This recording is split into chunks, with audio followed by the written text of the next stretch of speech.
என்ன ரோஹிணி, இந்த வீட்ல ஒவ்வொருத்தங்க ஒவ்வொரு மாதிரி இருக்காங்க. நீங்க எப்பவும் ஃபேர். சீதா நார்மல் ஃபேமிலில இருந்து வர ஒரு பொண்ணு. எனக்கும் அவ ஃப்ரெண்டு தான். நானும் ரவியும் லவ் பண்ணும்போது எங்களுக்கு நிறைய ஹெல்ப் பண்ணிருக்கா.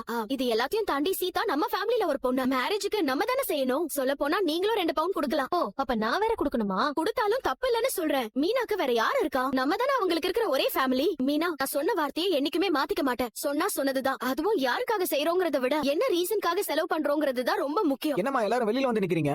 என்னடா சரம்? என்னது ஆண்டி? நம்ம கத்தர சத்தம் கேட்டது. ஆமா, எங்க ரூம் வரைக்கும் கேட்டுச்சு. டேய், நானே இப்பதான் சவாரி போயிட்டு வந்து கண்ண சந்திருக்கேன். திடீர்னு ஏதோ பேய் கத்துற மாதிரி சத்தம் கிடைச்சுடா. என்னடா உங்க 2 பேத்து கூட ஏதாவது சண்டையா? அப்படிலாம் எதுவும் இல்லப்பா, நான் நல்லா தூங்கிட்டேன். நானும் சத்தம் கேட்டு தான் இருந்துச்சேன். ரோகிணி கத்துன மாதிரி தான் இருந்துச்சு. எனக்கு ரோஹிணி குரல் தான் கேட்டுச்சு. என்னாச்சு ரோஹிணி? தெரியலங்க. இவரும் என்னை எழுப்பி அதுதான் கேட்டாரு. ஆனா எனக்கு எதுவுமே தெரியவே இல்ல. சத்தம் கேட்டு எல்லாரும் அலறி அடிச்சு எந்திரிச்சு வந்திருக்கிறோம். கத்துனதே அவங்க தானே. அண்ணி கனவுல ஏதாவது கத்துனீங்களா? தெரியல ரவி, நான் நல்லா தூங்கிக்கிட்டு இருந்தேன். எனக்கே ஒண்ணுமே புரியல. ஒருவேளை ரோகிணியோட அப்பா திரும்ப ஏதாவது பேயா வந்துட்டாரா? உயிரோட இருக்கும் போதே அப்பா பாதியிலே விட்டுட்டு போனவன் இப்ப பேயா வரானக்கும். ஒருவேளை இவங்க அம்மாவோட ஆவியா இருக்குமோ? மனோஜ், அதெல்லாம் ஒண்ணுமே இல்ல. நிஜமாவே எனக்கு எதுவுமே தெரியல. ஏதாவது கெட்ட கனவு வந்திருக்கு.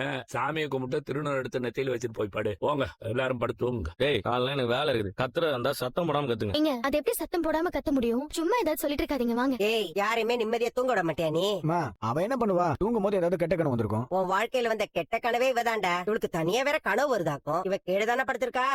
ஆமாமா. சரி போய் படுப்போ. ஏய், சத்தம் போடாம